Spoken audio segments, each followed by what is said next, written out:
What we're going to look at is why we do it, and you'll see that there's 3 different reasons why people pack. We're going to look at the disadvantages and dangers.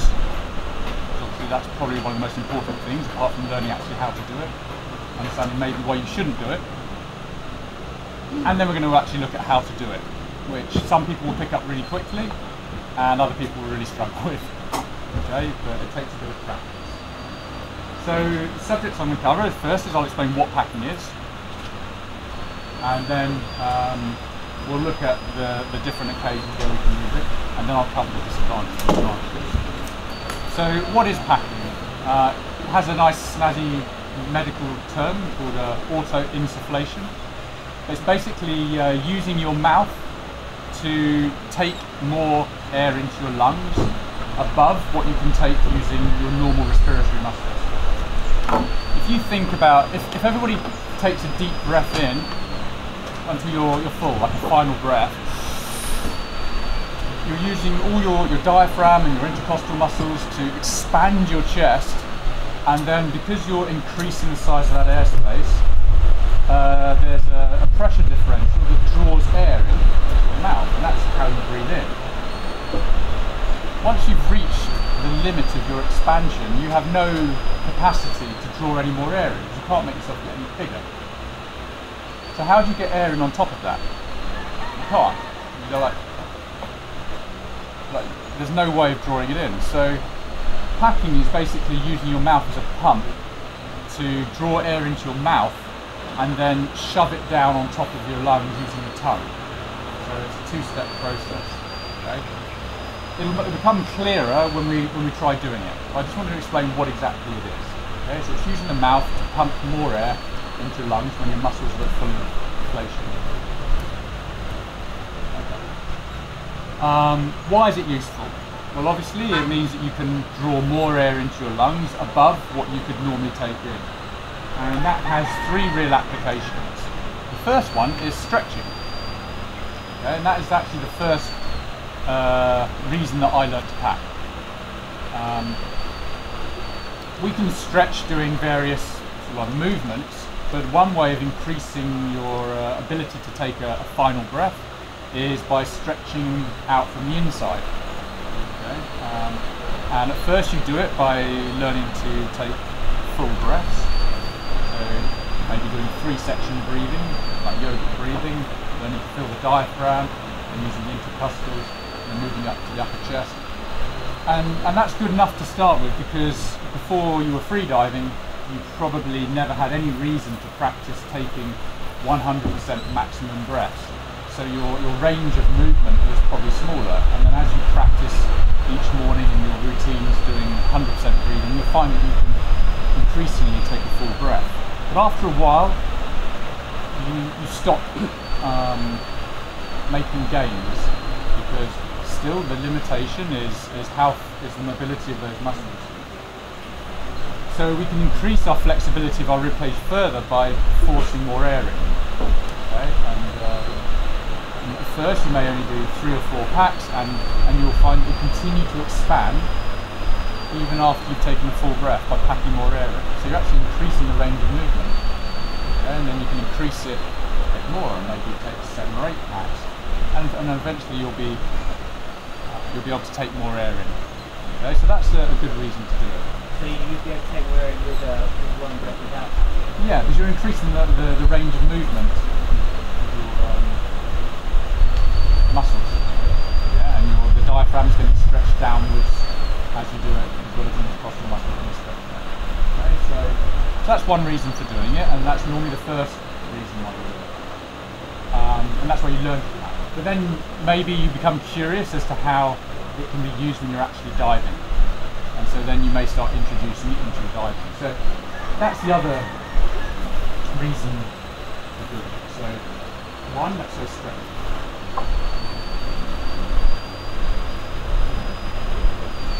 Now it's important to note, with the stretching, you may find videos on YouTube and other places showing people pack and actually do stretches. I don't teach this, and I don't recommend it. I think it's too intense, and you risk injury. Okay? I would encourage you just to do static packing. So just use the expansion from the packed air as your stretch. It's enough. And if you want to increase intensity, you pack a little bit more, rather than packing to busting and then actually starting to try and do movements, which really can risk injury. It's very intense. Okay. The next reason you can do it is the depth. Let's have a look at that. You've seen people packing a lot before they dive. Now why do they do that? Extra air. What's that? Extra air. Extra air, but why do you want extra air for a dive to depth? Mouth, for the mouthful. Yes, it's to do with And I was just about to say equalization. equalization. Yeah. Is there any other reasons, do you think, why you want to take more air down for depth?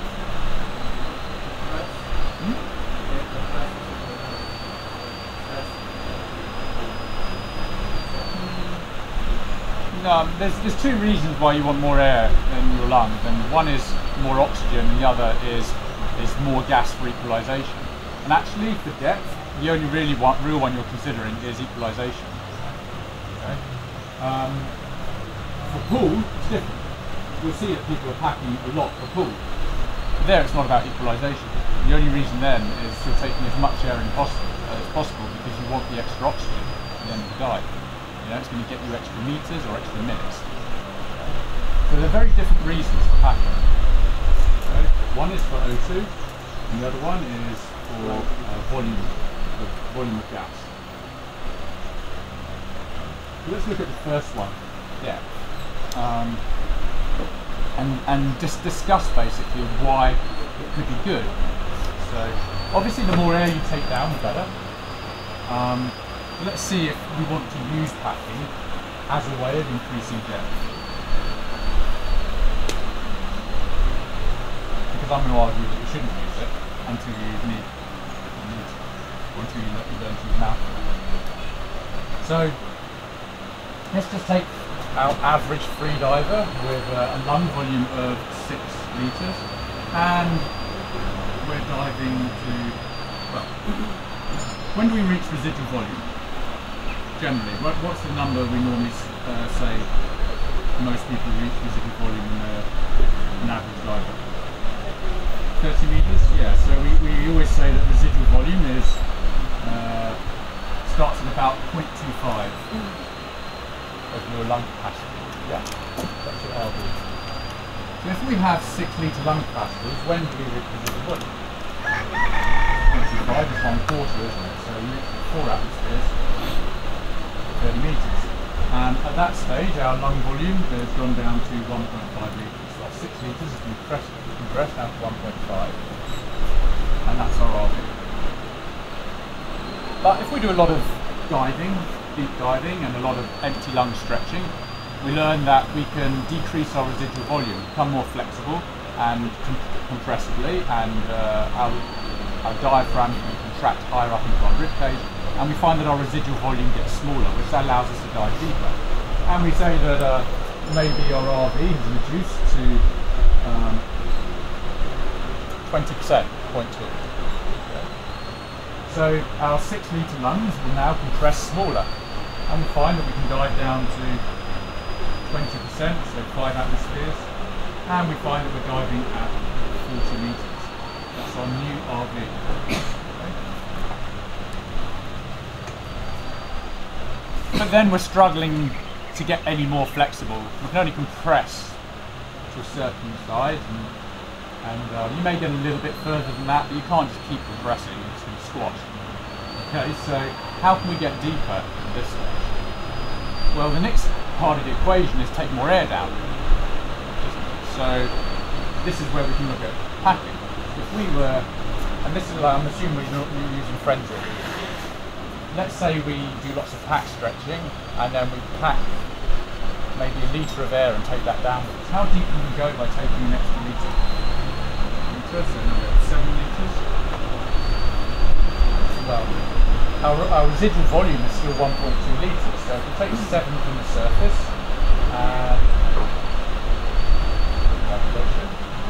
so divided by 1.2 and gives us 5.8 atmospheres. Okay, so that means that taking that extra litre, we can now dive to 48 litres with our same residual volume of 1.2. Okay, so that's by packing 1 litre. You'd be quite happy with that. You know, your previous PB was 40 metres, and now you're diving to 48 metres, you pack an extra litre, you know, there you go.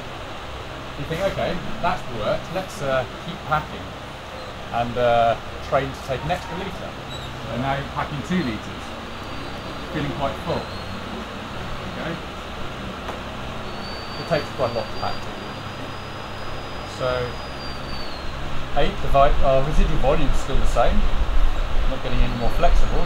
So now we can dive to 6.6 atmospheres. So we're diving to 56 metres now, so a really nice depth, with our 1.2 litres of residual volume.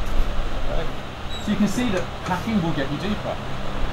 And that's why a lot of people start packing quite early to keep their numbers going up, rather than maybe concentrating on learning to do mouthfeel properly. Okay. And it's getting reinforced because they're getting deeper and think, okay, I'm going to pack more. Okay, so let's say now we're going to pack 3 litres. Okay. 9 litres of air you're going to take down now. It's a huge amount. But you're busting. You're really busting at the seams now, okay? There's nothing left of that. But this would be like me packing. 45 seconds after your final breath, you're still packing before you start your dive. How far does that 9 litres take you now that you're practically exploding? It takes you to 7.5 atmospheres. Wow, that's 65 metres.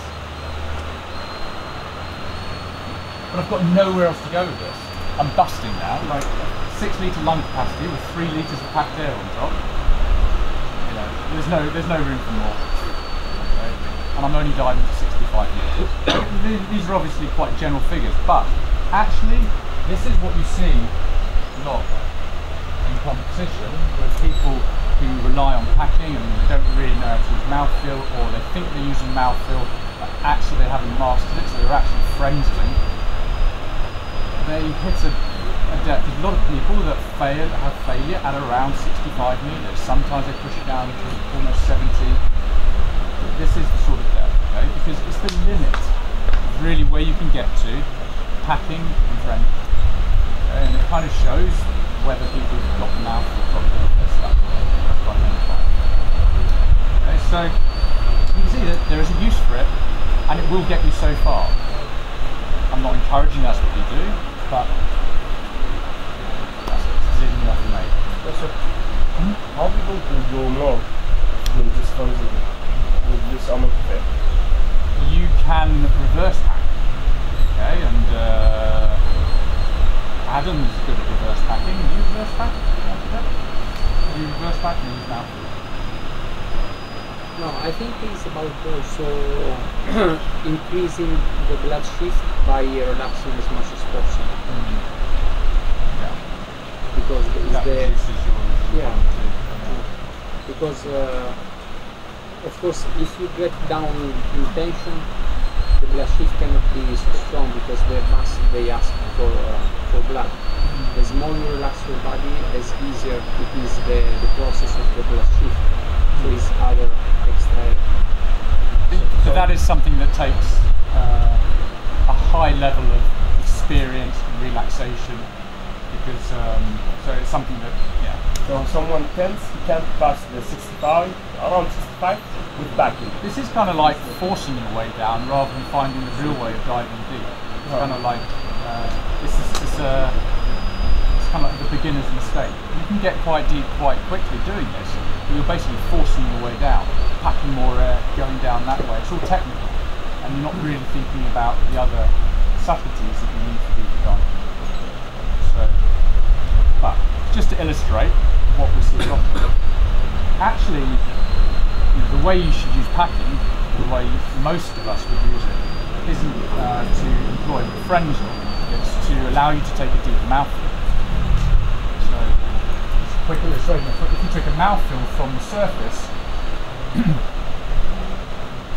and you find you can dive to 20 meters with a mouthful from the surface, that means you're going from 1 atmosphere to 3 atmospheres.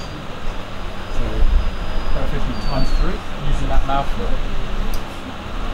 So if I pack a little bit, like normally if I take just a normal full breath at 20 meters, that's kind of the deepest depth I can take a full mouthful. Okay, so if I was to take that full mouthful at 20 meters, it would take me to that's 3 atmospheres. So 3 times 3, 9 atmospheres, it would take me to maybe around 80 meters. A full mouthful at 20.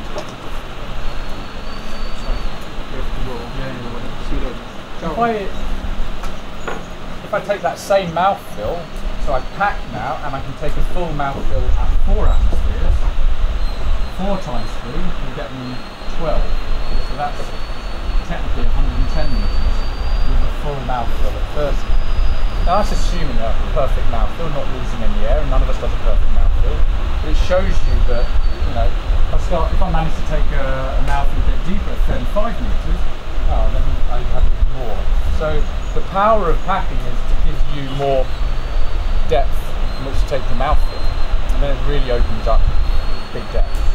Okay, so that's why you have rather than just doing it for the sake of increasing your phone. Any questions on that? A lot of talking.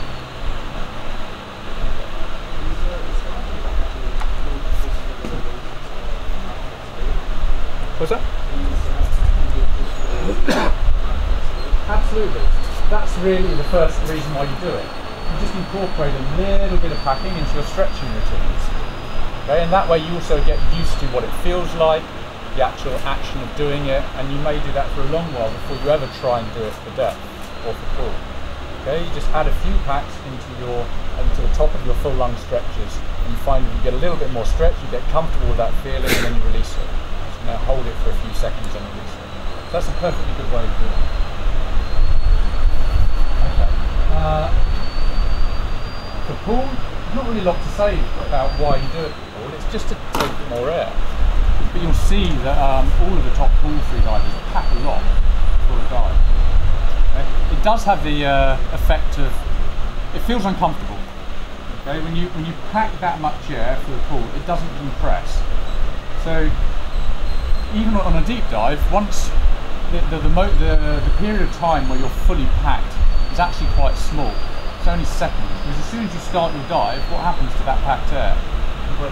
It starts compressing, and so you don't feel discomfort except at the surface, and then you're on the dive, and actually it's gone down, and then you've just got more air. So it's fine for depth. In the pool, you only go down 1.5 meters.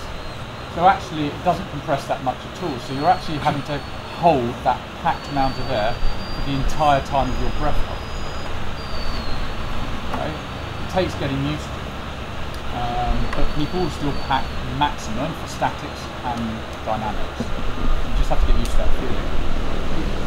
Actually, my experience of it is that it only feels uncomfortable normally for the first minute of your breath hold, and then you seem to adjust to it.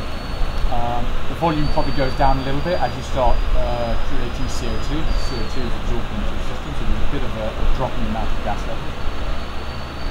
And actually there is one advantage, which is because you're packed, it forces your diaphragm to be stretched out and down, which reduces the intensity of the contractions.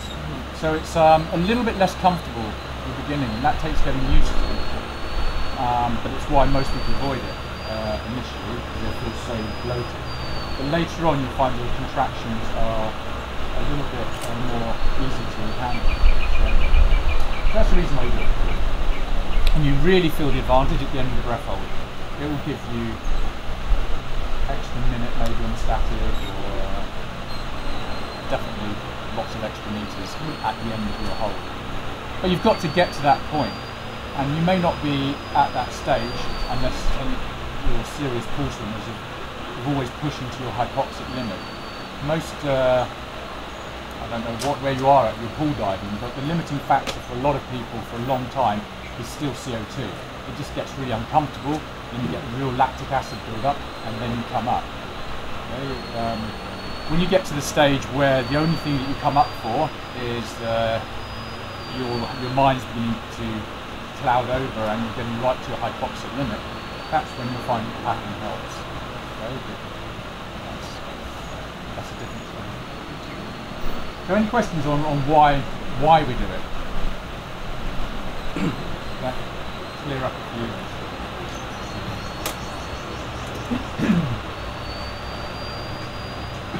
Okay.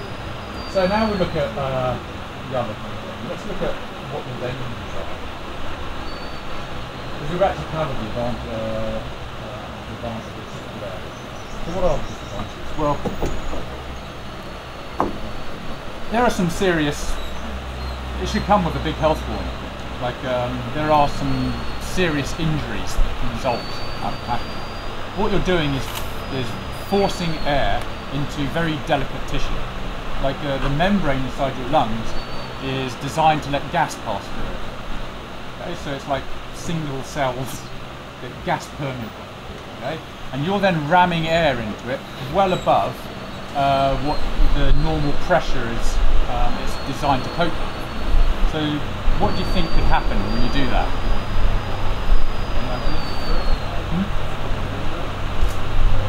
Yeah, you can rip an alveoli open, or you can cause a rupture basically. That's one thing that can happen. Was that?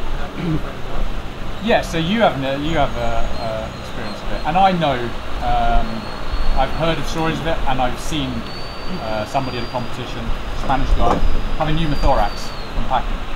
Okay. You know what pneumothorax is?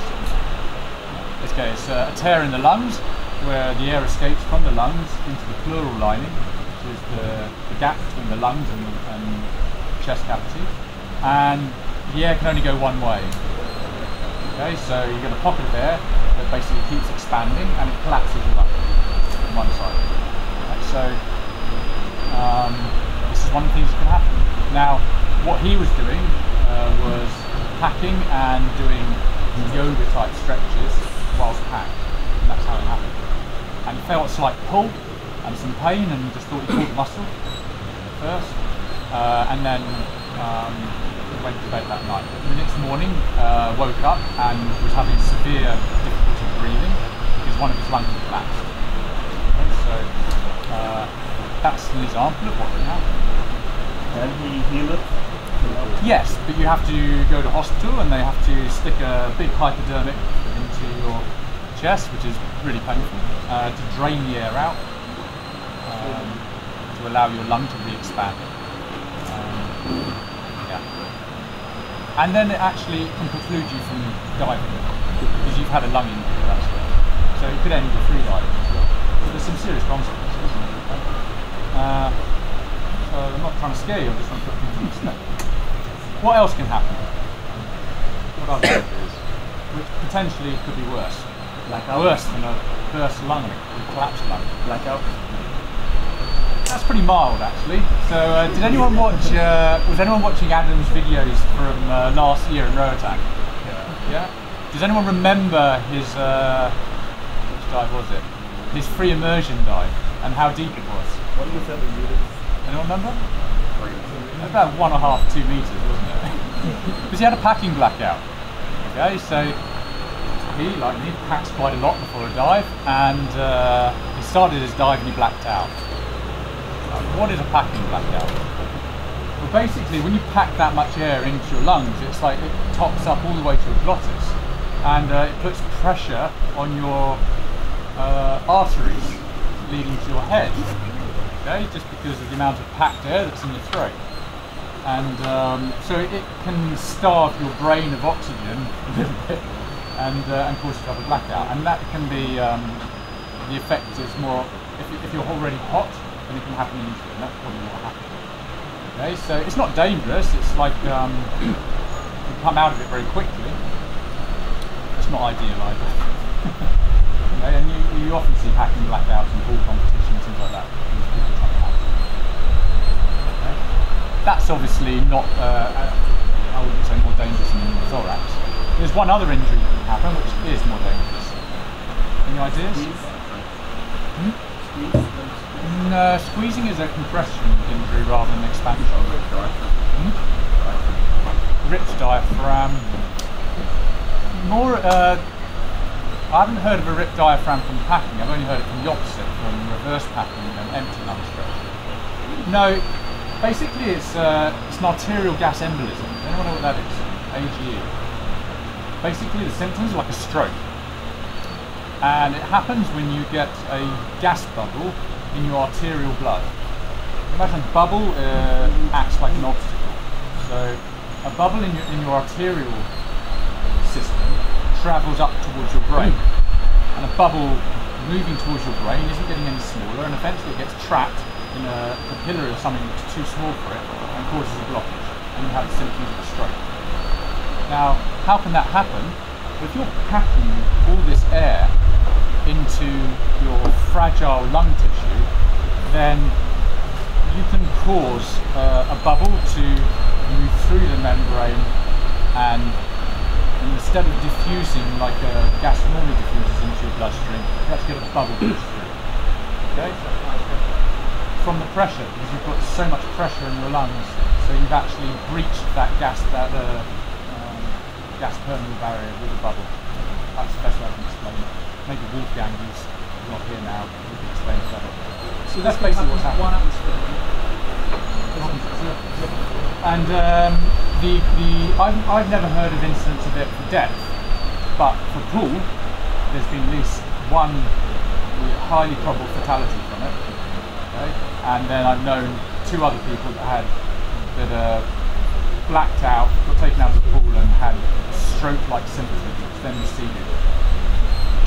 But one person died from it. So it's a serious issue, and that's why nobody teaches packing, because there's some real serious consequences.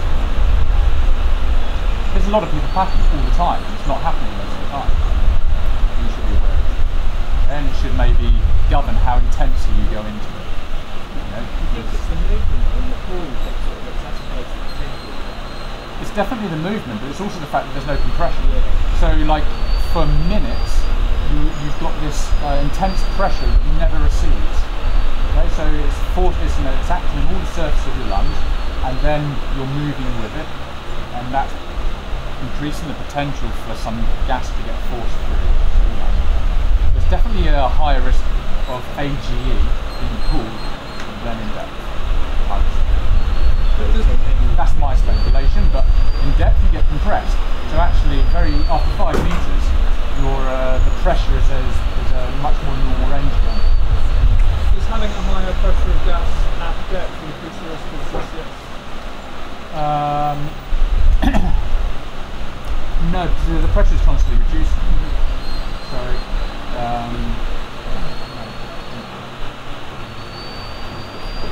okay, so what other disadvantages are there?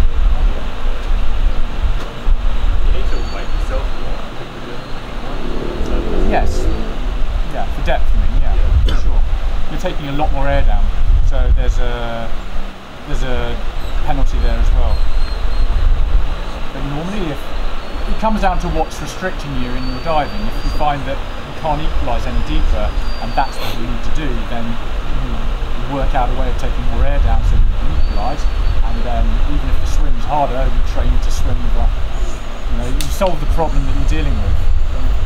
If you're getting hypoxic at the end of the dives, then maybe you don't want to take more weight down, so then you don't pack as much. So you can only...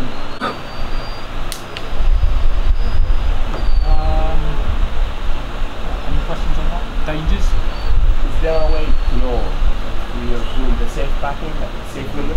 Yes. So let's look at it now. What happens when you pack? Because there's different stages of it. As I said, like the first stage of packing, you carry on inflating because you still have range of movement. If I take a full breath in and then start packing, you see that I continue to get bigger up to a certain point, and then I stop getting any bigger.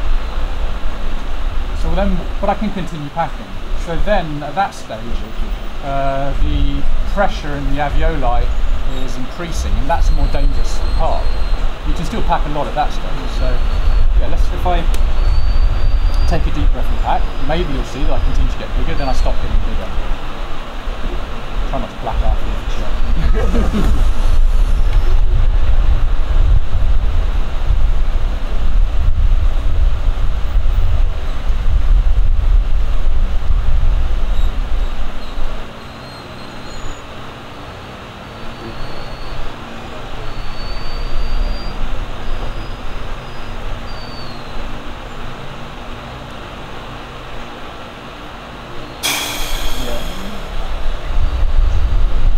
Talking all the time, I actually got like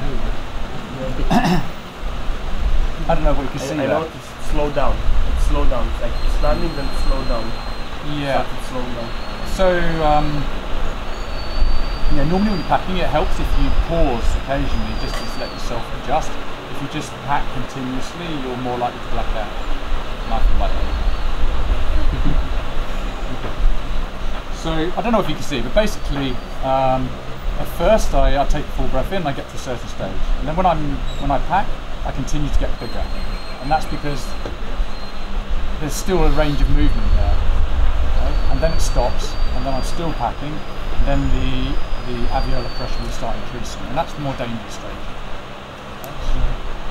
Okay? So what I would encourage is when you're doing it, is you just play with the range where you continue to expand, and you'll feel the point where you stop feeling like you're getting bigger, because it gets noticeably less comfortable.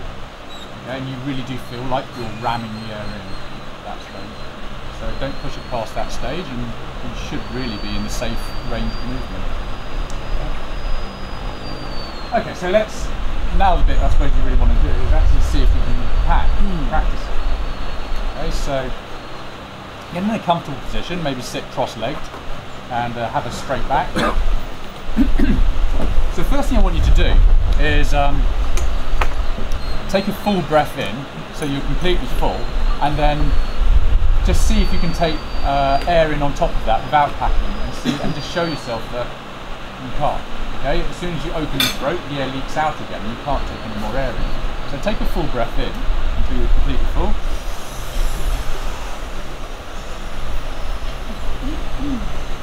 And try and top up air.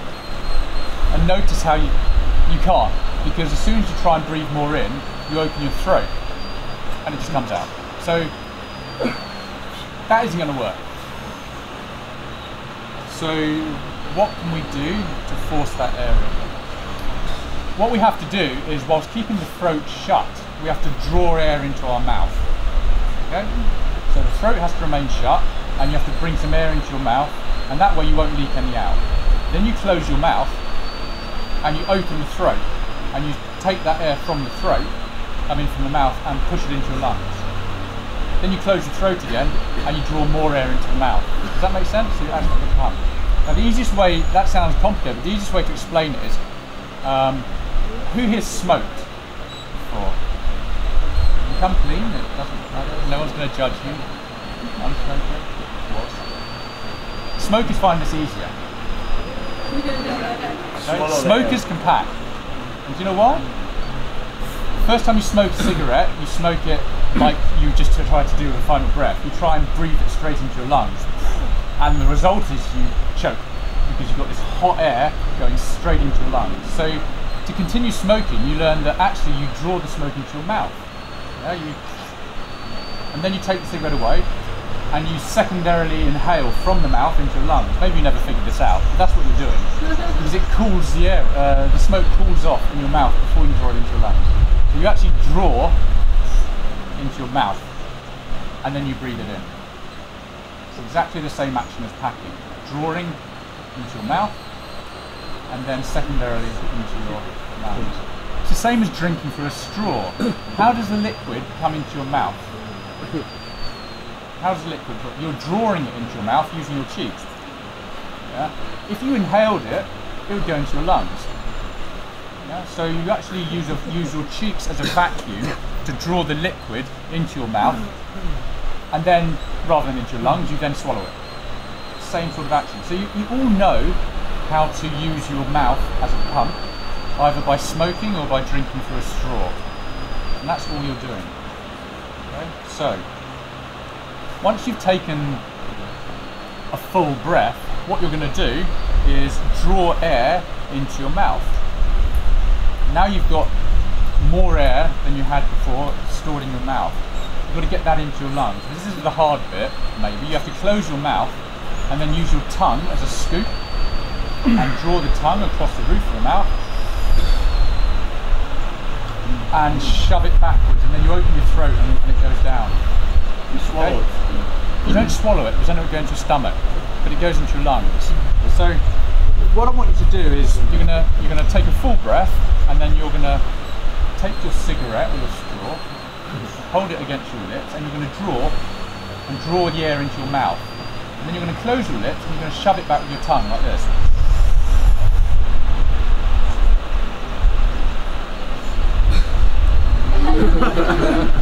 And you're going to do it 3 times. And each time you're going to scoop with your tongue, with your mouth shut, and shove it back. Have a go. Teaching you to smoke. All the way full. It's got to be a maximum breath so you don't cheat. Final breath. Put your fingers to your mouth as if you're smoking or holding a straw. So actually do that because it helps. And then draw against your fingers. And take that air into your mouth. Once you've got that air in your mouth, shove it back to your tongue.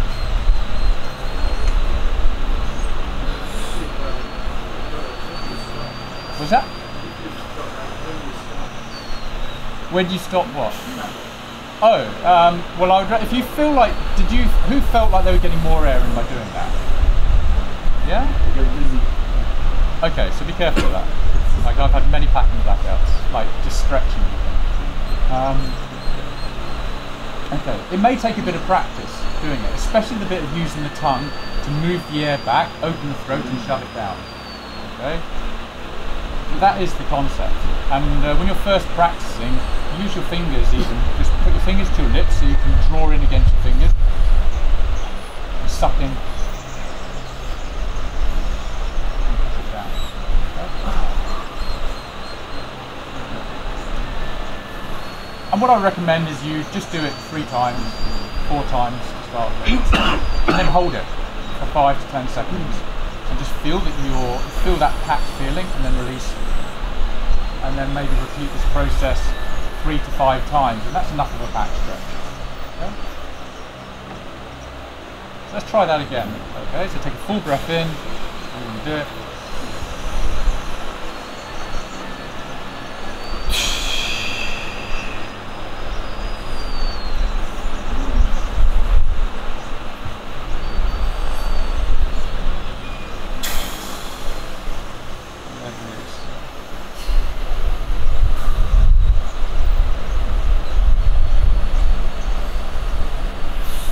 Breathe it in. Oh, okay. If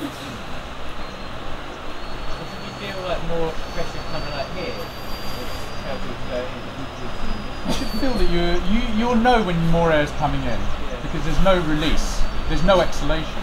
So when you notice when air is coming out, and what you'll notice when you're packing is it's only going in. If you can feel stuff leaking out, then what you're doing is you're opening your throat as you try and take the air in. The way to stop it is keep your mouth shut. Yeah. You can actually, another way we can try doing it, which often helps, is pinch your nose as you're doing it. Okay, so like this time round, take a full breath in.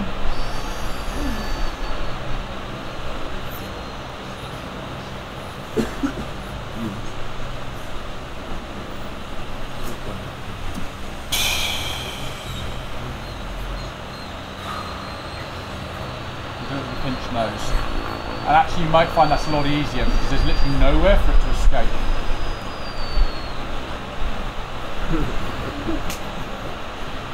Any tips for not swallowing? No, something you have to work out actually, like not putting it into your stomach. You're going to burp a lot if you do that. Just take a bit of practice. You feeling it? Yeah.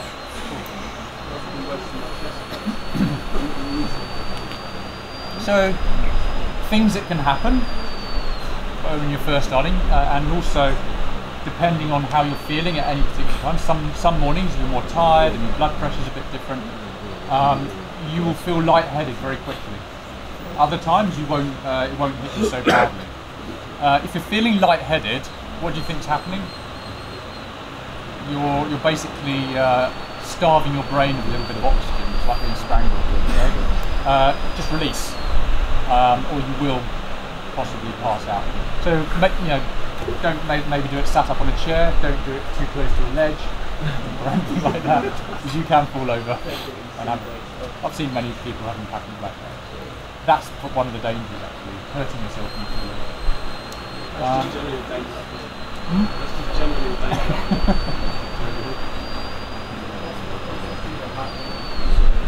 What's that?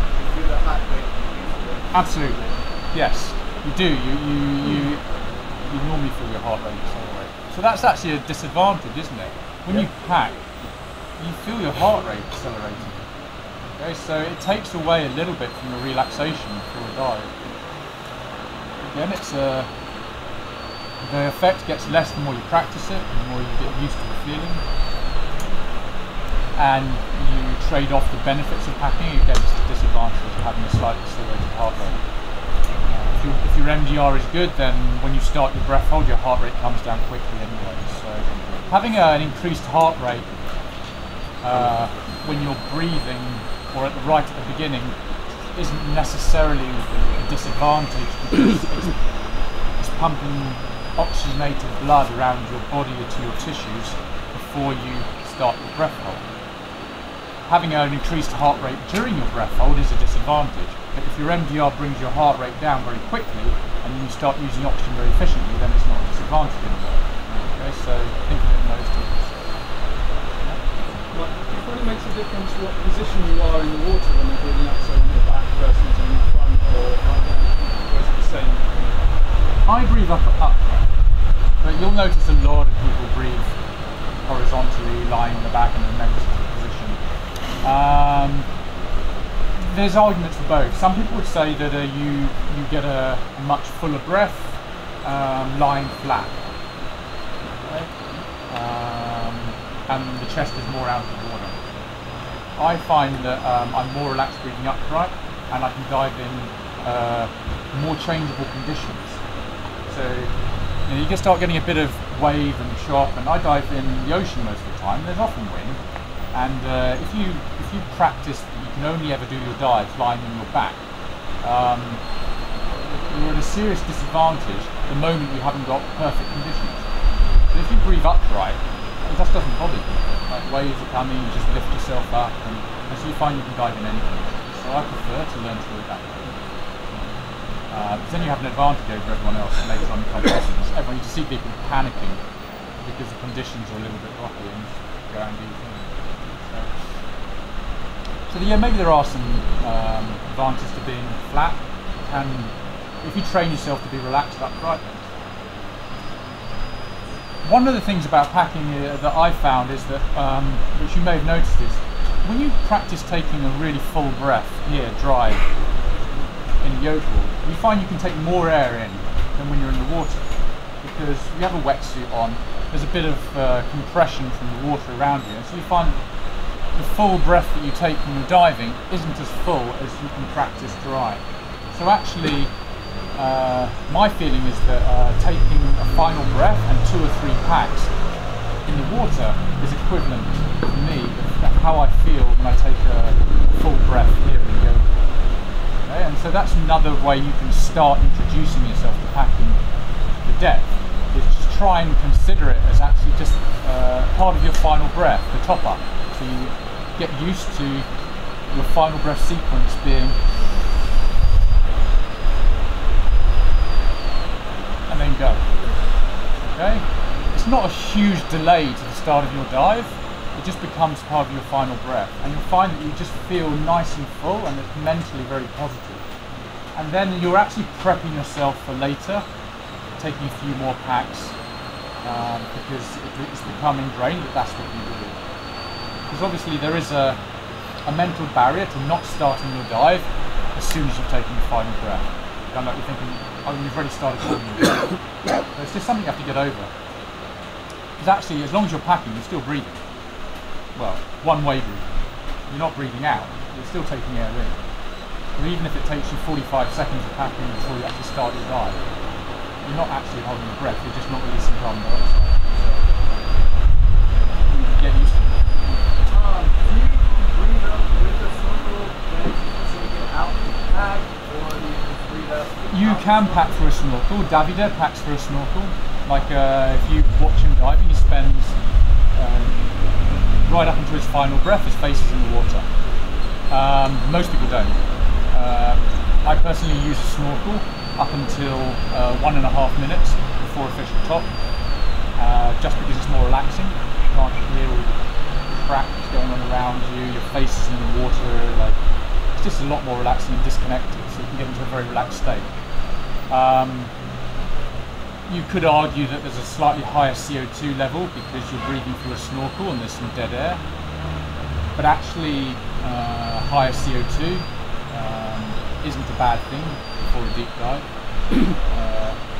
May feel a little bit less comfortable, but it's going to release more oxygen at the end of the dive because of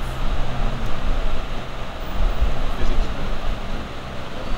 So yeah, it's good for relaxation, but packing for a snorkel is difficult. So it's much easier just to come up and take your final breath dry.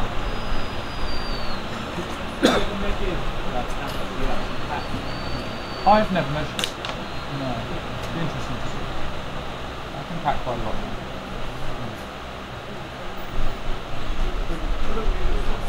What's that? Yeah.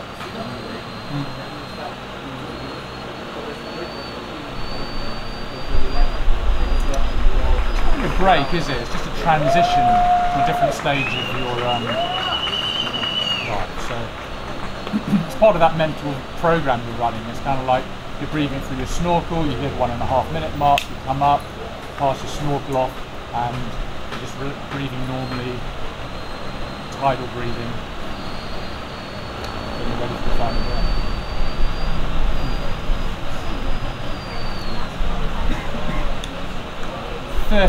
Yeah, actually it's probably now about 30 to 45. Yes. Yeah. As I say, so it takes getting used to, something you have to condition yourself to get comfortable with, because it is a long time before you start your dive. So you don't start from having never packed to doing 30 seconds of packing, because mentally you wouldn't be comfortable doing it. You'd feel like you've wasted 30 seconds of your dive on the surface. You transition into it by doing, as I said, like taking final breath and doing 2 or 3 packs and then going. And then you get used to this idea that the end of the final breath isn't actually the point where you start your dive. So you start. It's not a long pause, but you start to condition yourself to that being the process, and then that process can get a bit longer and a bit longer, and then you get more used to it, just gradually. Cool.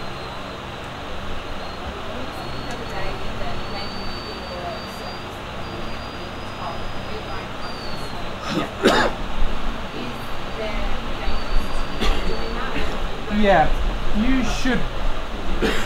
The amount that you're going to be packing for quite a long while now should present no dangers. So you don't really have to think about sailing before coming to the surface for a long while. If you were packing to a maximum, and I mean like, so at the end of your packing, you're literally taking small sips, because everyone packs differently. And you'll see, if you watch videos, you'll see some people doing really small sips and other people going like massive gulps. And so and you can change it also, like doing big packs at the beginning to like really feel yourself, and then as you feel sort of tightening up, smaller and smaller sips until you're really right on the limit. Then you know you're fully packed. If you then take that down with you on a dive, and then you get a big blood shift as you're diving deep, and then you start swimming up really fast, and that blood shift kind of dissipates back into your system, you've got less volume, less room for that packed air to expand into. Then there becomes a difference. You could get a lung expansion injury, and even an arterial gas embolism, possibly, because that air's got nowhere to go and it could force its way through into your arterial system and cause an embolism, possibly. That's why people exhale at the end.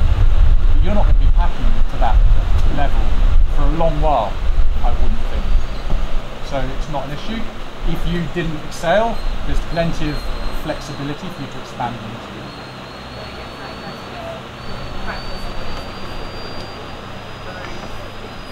It is, yeah. So you could, I suppose you could start. You don't want to start exhaling for no reason. We train to hold our air all the way to the surface for good reason, because it maintains the pressure of the oxygen as well. And if you start releasing air at 10 meters or 5 meters to the surface and suffering a decrease in buoyancy and a drop in partial pressure of oxygen at this stage, it might actually push you into a hypoxic situation when it's not really necessary at the moment. So I still wouldn't really recommend, practicing exhaling yet. But you should, it's good to ask that, because later in the future, yes, it's something you should consider.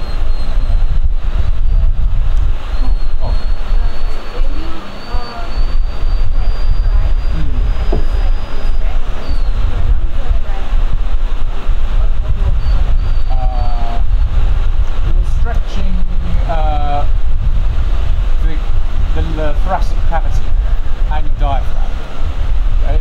I don't think maybe you are increasing the flexibility of the actual lung tissue a little bit, but actually what you're stretching out is your intercostal muscles, and the diaphragm's pushing downwards, and it's muscle and tendons and stretching out.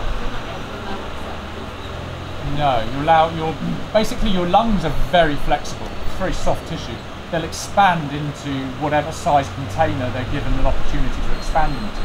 So what you're trying to do is stretch out this container so that the lungs can expand into it more easily.